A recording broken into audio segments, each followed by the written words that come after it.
जय हिंद दोस्तों, एक बार फिर से स्वागत है आपका हमारे official YouTube channel SK Jobs Gyan में। तो दोस्तों, आज के वीडियो में हम बात करने वाले हैं कि जो पंजाब नेशनल बैंक के द्वारा जो पीएन या चपरासी की भर्तियां चल रही हैं, उसके जो अपॉइंटमेंट लेटर्स आ रहे हैं उसमें आपको क्या क्या इन्फॉर्मेशन दी गई है और इसमें आपको क्या क्या बोला गया है। तो दोस्तों, उसी के बारे में हम आपके साथ कुछ डिस्कस करने वाले हैं। तो दोस्तों, वीडियो स्टार्ट करने से पहले अगर आप हमारी वीडियो को पहली बार देख रहे हैं तो हमारे चैनल एसके जॉब्स ज्ञान को सब्सक्राइब करें और साथ में बेल के आइकन को भी दबाएं, ताकि आगे जैसे ही इसकी कोई और इन्फॉर्मेशन आती है या किसी और स्टेट का या डिस्ट्रिक्ट का रिजल्ट आता है तो उसके बारे में हम आपको बता सकें। तो दोस्तों, ये आप देख सकते हैं कि मेरे हाथ में कॉल लेटर है। ये एक स्टूडेंट को आया था जिसमें से मैं आपको इसके बारे में कुछ ज़रूरी इन्फॉर्मेशन देने वाला हूं। तो दोस्तों, इसमें जो आपका सबसे पहला पेज होगा, इसमें आपका लिखा होगा कि बैंक में अधीनस्थ स्वर्ग में चपरासी के रूप में नियुक्ति हेतु आपका जो अपॉइंटमेंट है उसके बारे में आपको इसमें कुछ जानकारियां दी गई हैं। तो दोस्तों, इसमें सबसे पहले आपको बोला गया है कि आपके आवेदन के संदर्भ में हम सहर्ष सूचित करते हैं कि निम्नलिखित शर्तों के अधीन आपका चयन हमारे बैंक में अधीनस्थ स्वर्ग में चपरासी के पद के लिए निम्नलिखित निबंधन एवं शर्तों पर कर लिया गया है। तो दोस्तों, ये आपकी जो है ये फ्रंट लाइन होगी। तो दोस्तों, इसके बाद जो आपका इसमें फर्स्ट लाइन होगी उसमें आपका वेतन दिया जाएगा कि आपको उसमें कितना वेतन मिलेगा। तो दोस्तों, इसके बाद जो आपका सेकंड और थर्ड लाइन है, इसमें आपका जो है वो अवधि, इसमें आपको बोला गया कि आप 6 अवधि के लिए जो है के लिए परिवीक्षा पर रहेंगे। बैंक आपके विवेक पर परिवीक्षा अवधि के दौरान कोई कारण बताए बिना परंतु 1 महीने का नोटिस देकर या उसके बदले में 1 महीने के वेतन एवं भत्ते का भुगतान करके आपकी सेवा को समाप्त कर सकता है। तो दोस्तों, पहले जो है ये 6 महीने के लिए आपको 6 महीने की अवधि के लिए आपको परिवीक्षा पर रहेंगे, मतलब आपको जो है इसके बारे में पूरी जानकारी दी जाएगी कि इसमें आपका क्या क्या वर्क होता है।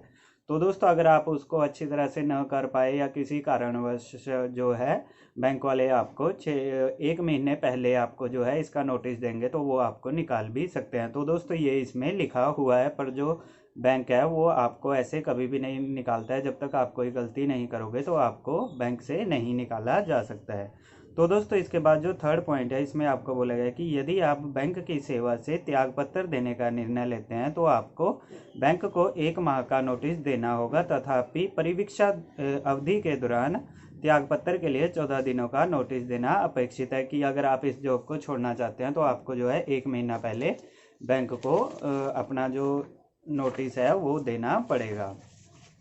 तो दोस्तों, इसके बाद जो इसमें थर्ड लाइन का ख भाग है, इसमें आपको बोला गया है कि यदि आप बिना नोटिस दिए बैंक की सेवा छोड़ना चाहते हैं तो 1 माह का वेतन एवं भत्ता आपको भुगतान करना होगा।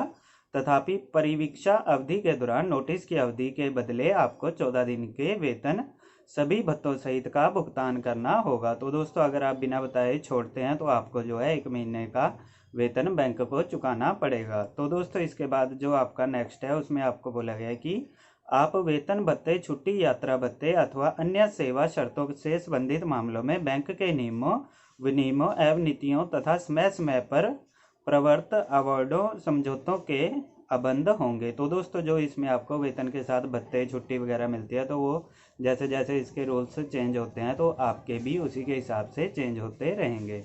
तो दोस्तों, इसके बाद इसमें आपको बोला गया है कि यदि बैंक द्वारा आपको कोई अतिरिक्त भुगतान किया जाता है जो कि वेतन के गलत निर्धारण या वेतन में किसी अतिरिक्त भुगतान जिसे आप प्राप्त करने के अधिकारी नहीं है के कारण किया गया है, तो उसे आपके द्वारा बिना किसी विलंब के बैंक को वापस कर दिया जाएगा। बैंक के पास यह अधिकार होगा कि वह कर्मचारी पर देय अतिरिक्त भुगतान की वसूली भविष्य के वेतन भुगतान के समायोजन द्वारा या इसके अतिरिक्त जैसा भी बैंक द्वारा निर्धारित किया गया हो कर सकता है।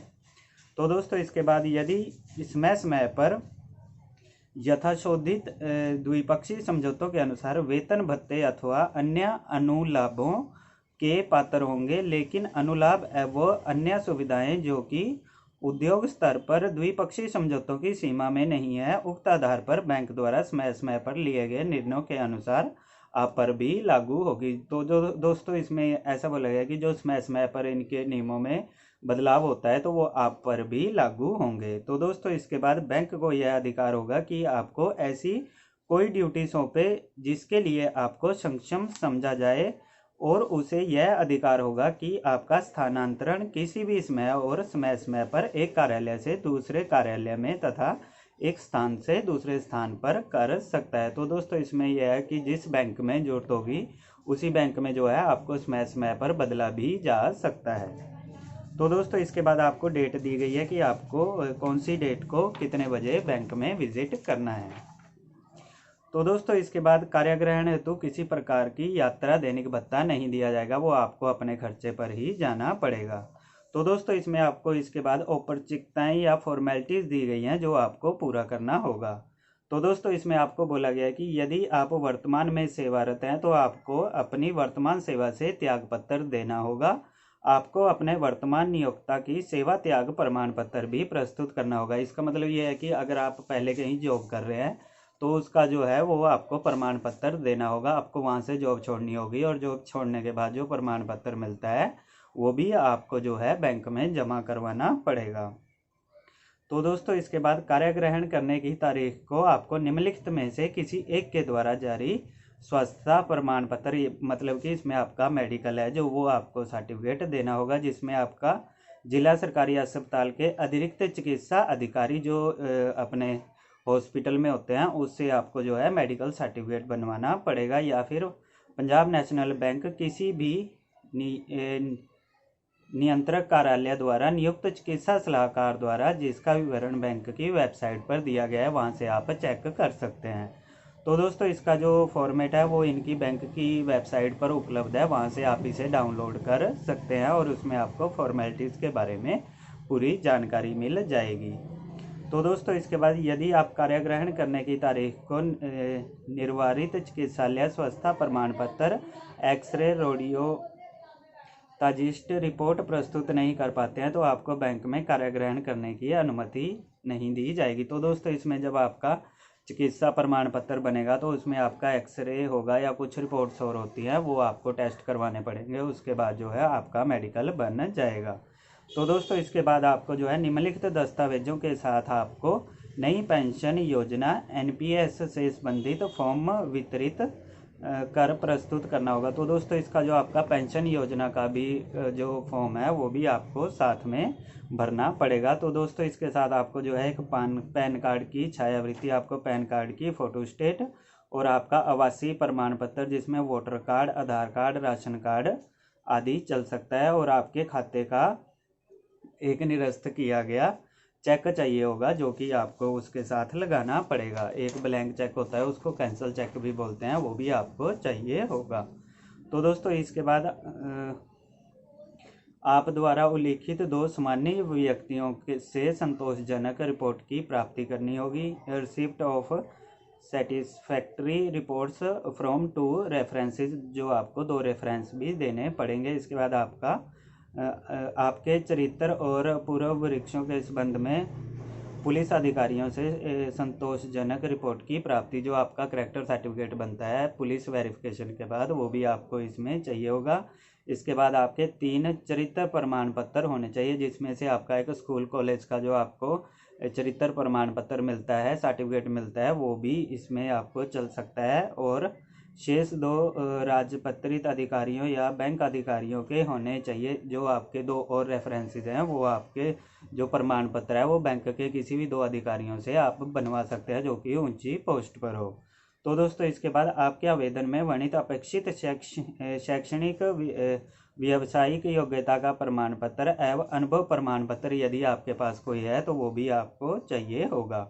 तो दोस्तों उसके बाद अनुसूचित जाति, अनुसूचित जनजाति, अन्य पिछड़ा वर्ग जाति, विकलांग, आर्थिक रूप से कमजोर वर्ग श्रेणी से संबंधित अभ्यर्थियों के विषय में इसमें आपको कुछ और पॉइंट्स दिए गए हैं, वो जब आपके पास आएगा तो आप इसे अच्छी तरह पढ़ सकते हैं। तो दोस्तों इसके बाद जो है इसमें एक मेन पॉइंट और है जो है कृपया निम्नलिखित जो भी लागू हो को भारत सरकार द्वारा निर्धारित, जो है आपका ये उन लोगों के लिए है जो अनुसूचित जाति, अनुसूचित जनजाति, अन्य पिछड़ा वर्ग या विकलांग, आर्थिक रूप से कमजोर वर्ग के लिए है। उसका जो प्रमाण पत्र होता है वो भी आपको जो है साथ में लगाना पड़ेगा, वो वैलिड होना चाहिए तभी ये मान्य होगा। सक्षम अधिकारी द्वारा जारी किया गया अनुसूचित जाति, अनुसूचित जनजाति, अन्य पिछड़ा वर्ग जाति, आर्थिक रूप से कमजोर वर्ग का प्रमाण पत्र, अन्य पिछड़ा वर्ग में क्रीमी लेयर को खंड अवश्य शामिल होना चाहिए। तो दोस्तों ये जो है इसके आपको प्रमाण पत्र चाहिए होंगे। तो दोस्तों इसके बाद इसमें बैंक में कार्य ग्रहण करने के इसमें आपको सलगर अनुबंध के अनुसार सभी आवश्यक औपचारिकताएं पूरी करनी होगी। अनुबंध में सूचित प्रारूप संलग्न है। सुनिश्चित करें कि सभी कार्यग्रहण औपचारिकताओं को निर्धारित प्रारूप में ही निष्पादित करें अथवा आपको कार्यग्रहण की अनुमति नहीं दी जाएगी। जो इन्होंने आपको आपके अपॉइंटमेंट लेटर में आपको इन्फॉर्मेशन दी गई है वो आपको कंप्लीट करनी होगी, नहीं तो आपको जो है बैंक में ज्वाइनिंग नहीं दी जाएगी। तो दोस्तों इसका निम्नलिखित शर्तें पूरी करने तक आपकी नियुक्ति जो है वो कंप्लीट नहीं मानी जाएगी। यदि आप सेवारत हैं तो आपको वर्तमान नियुक्त में सेवा त्याग पत्र, यही है इसमें भी वही बताया गया है कि जो आप कहीं अगर आप कहीं पर वर्क कर रहे हैं तो उसका भी आपको जो है प्रमाण पत्र साथ में लगाना पड़ेगा। तो दोस्तों बाकी इसमें आपको जो है विशेष तौर पर यही कहा गया है जो मैंने आपको बताया है डॉक्यूमेंट्स वगैरह इसमें क्या क्या चाहिए, जैसे आपका मेडिकल होगा या आपके प्रमाण पत्र है, या अगर आप कहीं पर जॉब कर रहे हैं तो उसका प्रमाण पत्र है वो भी आपको साथ में लगाना पड़ेगा।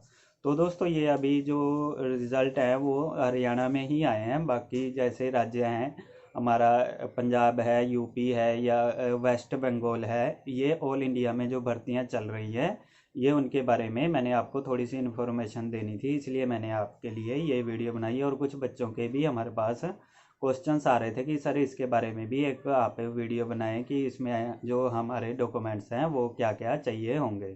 तो दोस्तों उसी के बारे में हमने आपको इसके बारे में पूरी जानकारी दी है। तो दोस्तों अगर आपको वीडियो अच्छी लगी हो तो वीडियो को लाइक, शेयर एंड कमेंट जरूर करें और हमारे चैनल एसके जॉब्स ज्ञान को सब्सक्राइब करें ताकि आगे भी हम आपके लिए ऐसी ही और नई नई इन्फॉर्मेशन ला सके। धन्यवाद दोस्तों। जय हिंद, जय भारत।